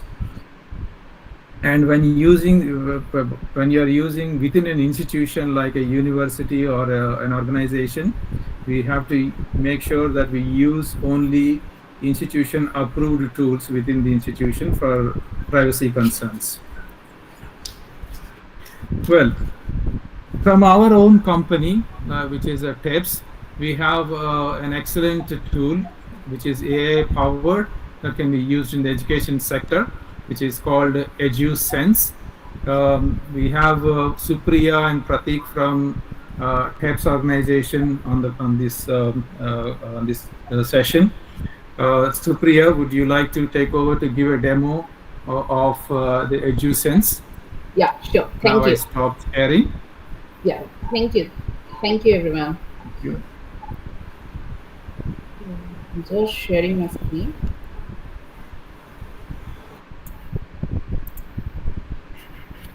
Please let me know now once you can see my screen. Yeah. Okay. So today we are going to showcase or demonstrate the EduSense Elite SIS HD about AI powered student, which is a AI powered student information system built on Microsoft Dynamics 365, which manages the student journey from admission to alumni and integrate seamlessly with other systems. Gartner has included the system in the list of top 10 product in the Magic Quadrant. Now coming to the features which is included in our system is, so if you can see in the left, there is a marketing where the system focus on the student acquisitions. Once a student enrolled, the SIS core manage everything from student records to class schedules to assessments, exams, assignments, syncing to Outlook and Zoom for learning. System also handle the curriculum planning and credit tracking. System supports the certificate and alumni management. It is also connect to third-party tools like messaging platform, payment, SMS gateway, and compliance management of different countries. In the add-on, if you can see, there is a dispersal, visitor, hostel, medical, LMS, inventory, and asset management system also. Now I'm directly coming to the AI innovation which is present in the system, which makes our system as a smart choice. First is the streamlining of enrollment assessments. System provides step-by-step guidance to the student. So now there will be no more confusion, no more drop-off in the enrollment. EduSense Elite SIS is having AI-driven chatbots, virtual assistants, which help learners, students to complete the enrollment process. This features adds brand reputations, immediate help to the learners, clear guidance, improved applicant experience, and increased enrollment rate. So the next point I am coming to automated document verification. So here what we do is this features cut down the manual effort of the school and reduces the error. So not only school, it's cut down the effort of colleges and reduces the errors. Documents are automatically verified for authenticity and completeness, freeing up college administrative team. This value help college to take better decisions. It's cost efficient and it improves consistency and accuracy and fast turnaround time. So the next point is academic advisor. So here academic advisor gives you a 24/7 guidance to the learner for course selection, credit tracking, or career path. AI analyze this student data and tailored course recommendation. This features helps in personalized academic planning, real-time support, guidance, help learner in career path. It also optimize advising. Our advising resource. The next one is the voice search in the LMS. Just now Veera has shown the LMS in which their content and everything can be generated. So in this system, the LMS, the queries can be sent through the voice. So this features, voice activated learning assistants. Here we are enabling hands-free access to the learning content and schedule updates through voice commands. Whether it's a reminder about the tomorrow class or exam or quick access to any of the learner notes, a student can just ask instantly. This features helps disabled students and can engage them with educational material more efficiently. So actually it's helping our disabled students here. Next, now I'm coming to our faculty companion bot. So everything we have received about from the learner side, how AI and this can help the learner. Now we are coming to the faculty side. So EduSense Elite SIS feature faculty companion bot is designed to help faculty in managing their class schedules, assignments, assessments, attendance, and even the student query also. This helps faculty to increase their productivity and save their time. Coming to the another feature is the academic planner bot. So this bot is specifically designed for the management side, where management can see the insights of the college, where how their programs are performing, how the faculty effectiveness metrics is going, about the demographic insights, resource utilization, and the compliance report. This increase the operational efficiency in the organization. So in the last, I want to just show a feature, means here I want to explain the feature about the mentorship mapping. As we all know, mentors are very important for in everyone's life. So this features is having a built-in AI matching tool that connects student with mentor based on the interest, academic goals, and career path. This value address improved academic outcomes, expand networking opportunities, and networking opportunity. So this is all about system, which is EduSense Elite SIS. Uh, Over to you, Vira.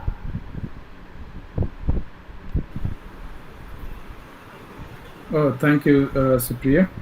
Um, is it possible for you to give a demo of the tool?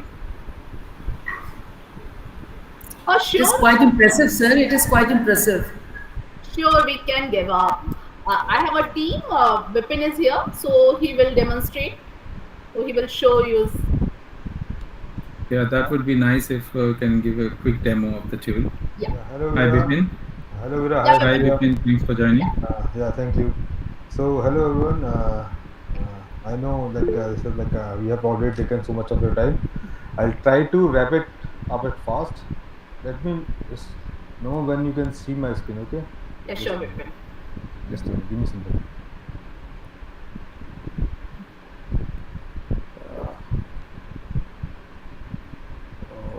So I'm just quickly show you the one of the pain point of the case.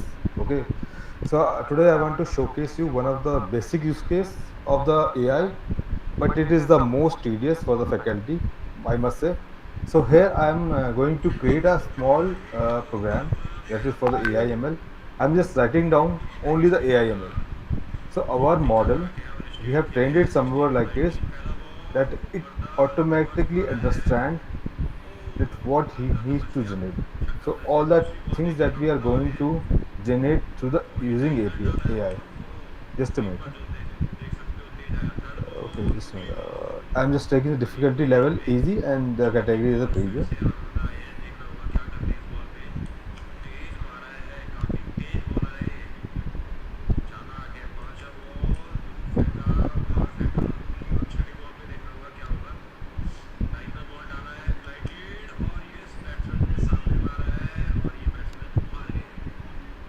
So basically, here we have defined what this program, which we want to create, is and lies under which categories and everything. And on the basis of that, the AI tools will check the history in the system, and it will generate the whole content and everything. Yeah, thanks, Satya.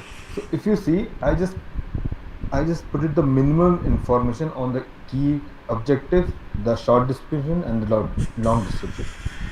Right? So the more detail you provide to this, the more better will the content will be. Okay. So this is the program I generated to AI. So this is the course that is needed for me, introduction Can to you AI. little bit zoom it, Vipin, because it's not Just clear. okay. Can you see now? Yes, yes, I can. Okay. So this is the course that has been generated by the AI for us, introduction to AI/ML. Then the course, there are like a core concept of the AI/ML, the sections.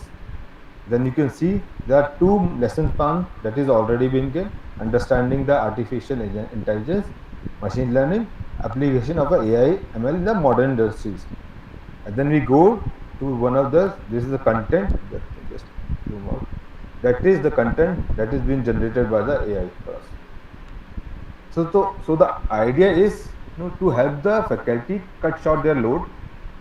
As Veera said, they will assist us. As you guys already told it will not going to replace us because of empathy and all those kind of things. But yeah, it will help us to create all those contents, the delegation kind of thing that we have talked about.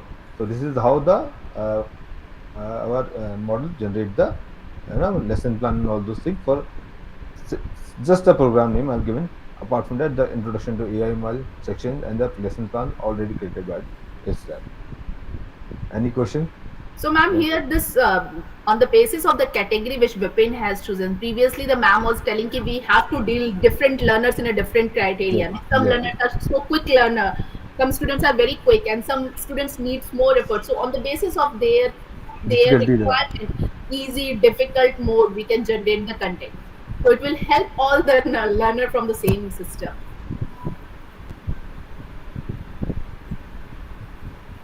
So, This is really a very good platform for all these students and the teacher educators to cater the need of different types of learner as well. Yeah. So it really wonderful. The participants, those who are here and those who are watching, I mean, they can see that how we are excelling by using AI tools in our teaching learning process. Yeah. That's exactly.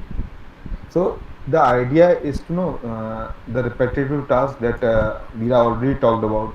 We have already done multiple key use cases for that, like creating the assessments that we are already told about. So these kind of things that we can take the help of the AI, where we don't have to put the lot of pressure in the faculty. They can put the insight somewhere else, to engaging kind of thing. So that is the main point and the main purpose of this thing. Over to you, Supriya and Veera. thank you, Vipin. Thank you. Vida, you may take. Thank you, Bipin, and thank you, Yeah. Supriya. Over to you, madam. Any more questions from anyone else?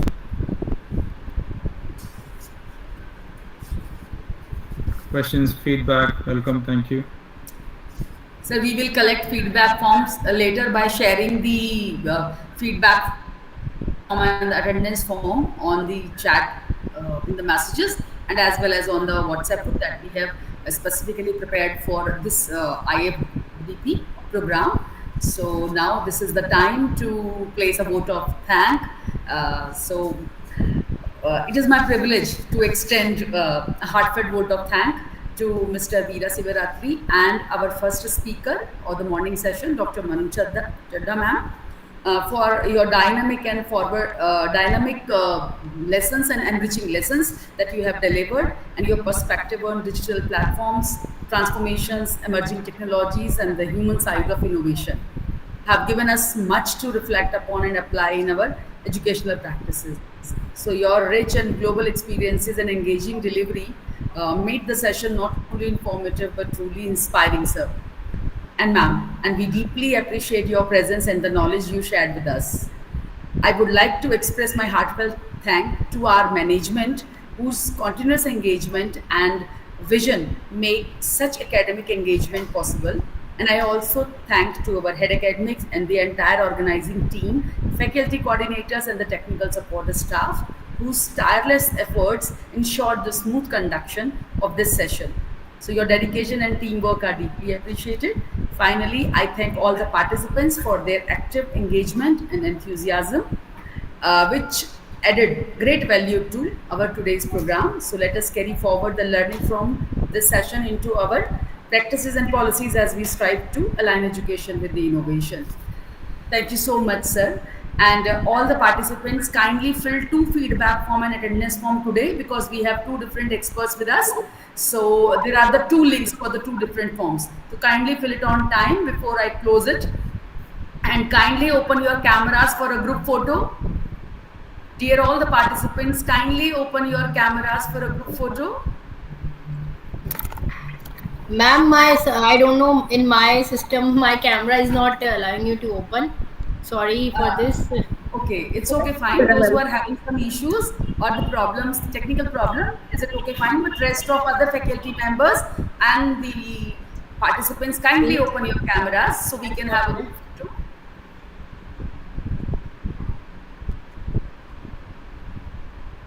Take it, sir.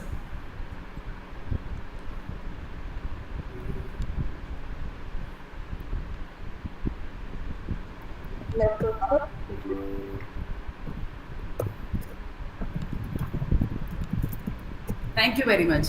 Thank you, sir. Thank you Thank very you much, very much, madam. ma'am. Thank you very much. Thank you, ma'am. Thank you very much. Thank you. Thank You you, are ma'am. Thank welcome. you so much. Thank you, Veera. Now the participants can leave the session. thank you, our guest, once again.